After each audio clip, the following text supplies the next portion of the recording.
If we flip to the back to the blue pages for a moment, I'd like you to turn the page over, the second one. Page number would actually be number 4 on this thing. But conference number 1, attention. Let me read this and kind of accent a few things, keeping Merton's story in mind a little bit.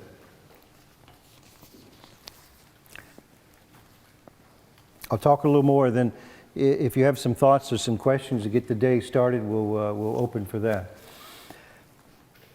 So this is still from Thoughts in Solitude. He wrote this in 1953 and 54. Enters the monastery in 41, more about his life in the monastery, but he's writing in the early 50s. It's published a little bit later, 56 and then 58. So on attention, let us embrace reality and thus find ourselves immersed in the life-giving will and wisdom of God, which surrounds us everywhere. First, let us be sure that we know what we are doing.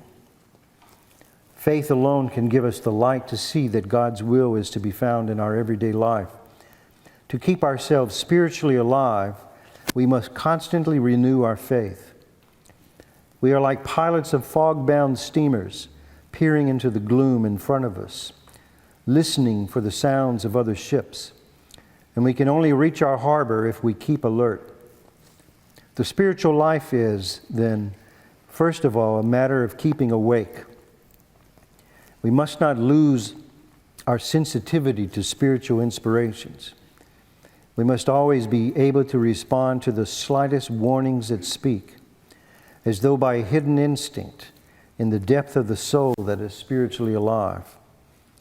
Meditation is one of the ways in which the spiritual man or spiritual person keeps himself or herself awake. I'm sure Merton would have used herself and she later. One of the gifts of Merton during his life was to women religious. They just loved him.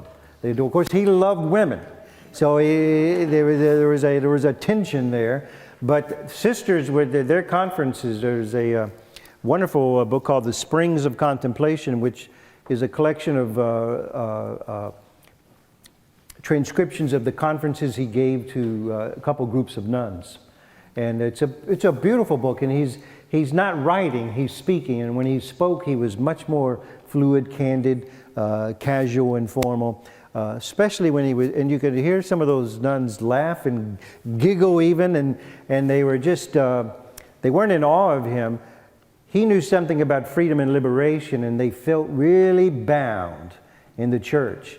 And he gave them a sense that it's okay to breathe. It's okay for the Spirit to move through you. It's okay to move left or right. It's okay to walk. It's okay to write your own writings. And he gave them just a wonderful sense of freedom. There was spiritual freedom, not a just gender-tied freedom, but a spiritual freedom. And I think it's because he was sensitive to spiritual inspirations. In that quote, Merton was awake, and every day he tried to be awake. He tried to keep himself awake. He was born to be awake. Maybe all of us are born to be awake. But like Seneca, life kind of passes and we get caught up in all kinds of things that takes our attention away. That's why we have to practice centering prayer to come back to where our life is rooted. The silence takes us to God, particularly if we think that God's language is silence. This is where what we're trying, and that's our life. He is our life. I think what I value most about Merton's sense of reality, and that's his sense of spirituality. Spirituality is facing reality. It's not a way to do it. It is how you confront and face reality. What I value, I think, most personally in Merton's writings is the sense that he gives me when I start to, not simply doubt, but I start to question the Christian faith and what I do, and when I go to church or when I practice prayer or when I read Scripture and I don't sense something. There's this plaguing kind of haunting sense that we can have as Christians that we don't talk about, which is maybe we're making all of this up. Maybe this is the Christian angle about life and existence and reality. And we're fine as long as we're in our Christian camp and with our people and our denomination and our group and our language and our books, and we understand ourselves. But all these other people are nuts and zombies running around. I don't know about them, but my sense of reality is this contained thing. Merton didn't have that. He was scared to death of falling into that trap, that you would get in with a group of people and this would be the world. He knew from birth that the world was bigger than the little worlds that we create or the little lives that we create for ourselves. His term for this for ourselves was the false self. He says, God's looking at the false self. I don't know who this is. I didn't make this person. I would like to see the true self. And the true self is always sensible to the spirituality of reality. And I think that's what he's talking about here with the tension. So Merton could start any day calling out some bingo letters and numbers and then say, okay, that's that. We were just fooling. Let's pay attention now to our life. And he could just zip right to that depth. And this is what I'm saying he's meaning when he's talking about embracing reality. And then the second line in this paragraph, he says, first, let us be sure that we know what we're doing. This is a kind of scary thing. If you know what you're doing by routine and by regular practice and just regularity and just, this is what I usually do in these situations, there's a comfort there. And there's a sense that that kind of stability, that's reality. Or that's who I am and I can't change and this is the way I am and this is how I speak and all these kinds of things. If you embrace reality, though, in Merton's sense, it's going to have to disrupt one's own sense of the way everything is. And so you have to be ready for the way it is much different and bigger and maybe even better, more glorious, maybe scarier than the way you think it is. It's almost as if we go to sleep each day and then each morning we have to wake up. And we have to wake up in a spiritual kind of sense. And that's what we read at the beginning, the introduction of this book. His thoughts in solitude has put him in touch with the whole world if he's embracing reality. He's not in his own mind. He's not in his own little world. He does not want to be there. He doesn't want to stay there. But that's comfortable. That's safe. That's what we know. Faith doesn't necessarily conform to that kind of knowledge. It doesn't have to oppose it. But it's something else. And what is that something else? This is what we're contemplating. It's not what we're grasping or getting. It's not what we're knowing. This is why the cloud of unknowing makes sense to us. So we can't say what it is.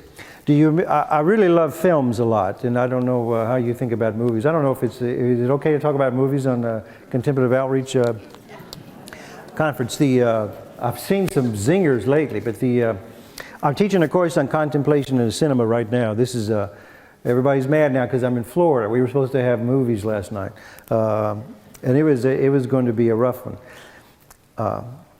But they're happy that I'm gone because my name's Gray, and everywhere I go it turns gray. So I came down here, and I promise you that when I leave tomorrow around 12:30, you're going to have blue skies by 1 o'clock. But the folks back home, they're kind of dreading. Here comes that film guy with the gray clouds. Again, it's going to break things up. There's a scene, this is a Hollywood movie. Now, I really like foreign films quite a bit.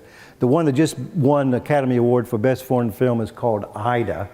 I bought it. I have not seen it, but I'm already recommending it to people. And it's about a young Polish girl who's going to be a nun.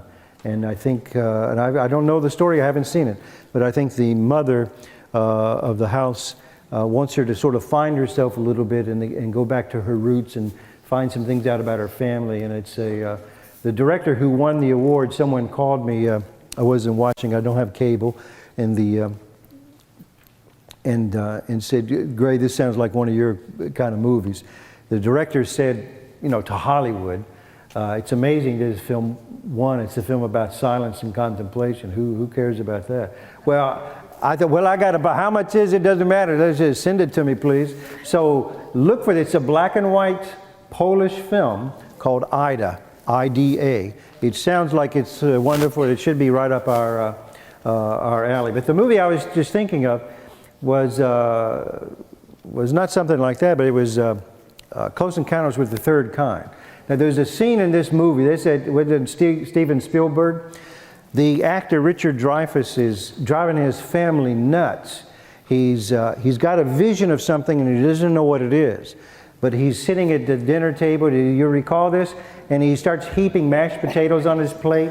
He's trying to build Devil's Tower, and I think is that in Wyoming. He doesn't know what he's doing though. But he had a close encounter with a UFO that kind of zapped his brain. And so everywhere he's having this vision of this place, and he's got to go to, and of course he eventually does. The hilarious part is one day he's outside his house and he's digging in the dirt and he's throwing the dirt in and plants everywhere and he's throwing it in the house, and his wife is just, oh my gosh, what has happened to my husband? The kids are going, Dad, you are getting really weird.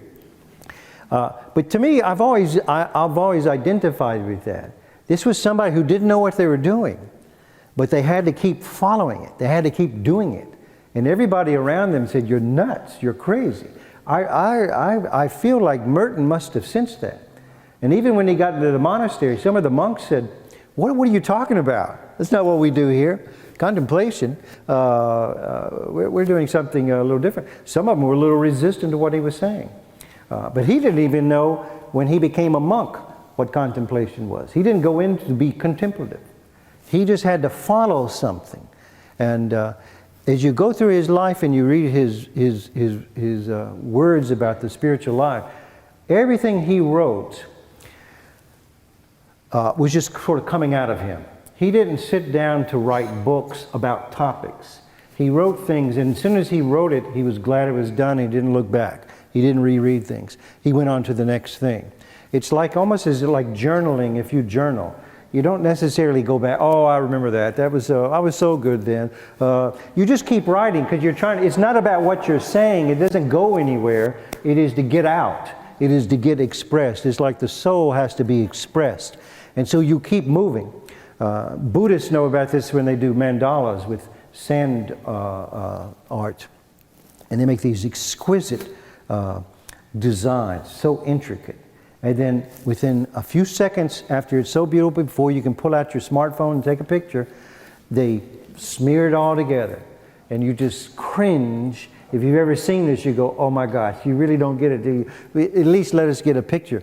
But their sense of reality, very much like Merton and like Richard Dreyfuss in that movie, is what is the life is not something you can possess. So the wind's blowing, you don't close the windows, and now you got it. You're going to lose it if you try to get a hold of it. And this becomes very radical. It almost becomes very political for people. It becomes very critical of economics at some point, and people get rather upset with some of his views as he starts to extrapolate on issues of the day and things. You know, fine, be a monk and talk religion. Don't start talking about the world we live in. Now you're kind of getting out of your reality zone. Merton was not about to be confined. And this, to me, is he's being attentive. He's trying to be as attentive as he possibly can to something that he cannot say what it is.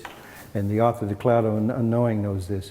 Let me stop for a second and see if we got 10:46. This is amazing. Is my clock actually slow? I can't believe. Am I just talking too fast? Oh, is that? I can see that. Okay, so we're good.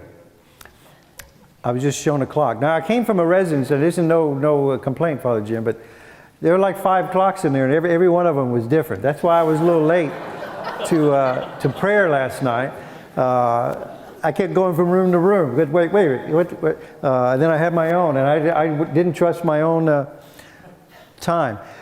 Are you thinking anything yet? Would you like to? I mean, I don't know what's on your mind, but if we could take 15 minutes, and they're recording this, so they want you to speak in the microphone so they get your question. This lady would like to say something. It's not a question, but it just came to me as you were speaking. I felt like Merton was like the wind and did not want to be contained. Yeah. That's what just came to me as you were speaking. Yeah, I think that's my sense of him. And when if you read everything that he wrote, It is like this breeze is. There's a beautiful chapter in the book No Man is an Island. It was written in 1955. That was the first book I read of Merton's. And I grew up Protestant, and I found it in a Cokesbury Methodist bookstore. I don't know if anyone's Methodist in here, or you were a Methodist, or you're going to be a Methodist. It's beside the point. And I saw it. I did not know what it was about. I didn't know who Thomas Merton was. But I felt like I needed to buy the book. That's how I got into reading Merton. No one had said anything. It just, the title just struck me, but I didn't know what to think of it. I couldn't read it. 4 or 5 times I tried to read that book over the next couple of years, and it didn't make any sense to me. Then when I read it all the way through, and it was like the windows and the doors, everything flew open. It was like a summer house at the beach, and the breeze and the waves are blowing. At the end of the book, there's a beautiful chapter called "The Wind Blows Where It Pleases," and he's referring to the Holy Spirit. And you read, this is 1955, so this is kind of middle monkish years for Merton. But he's got that sense that the Spirit, like breath, like wind, is blowing through our lives. As soon as we're born, we're sort of swept into existence by birth, blowing through our mothers and our fathers and generations, and it's the Spirit blowing through everything, and it's a beautiful metaphor. It really is.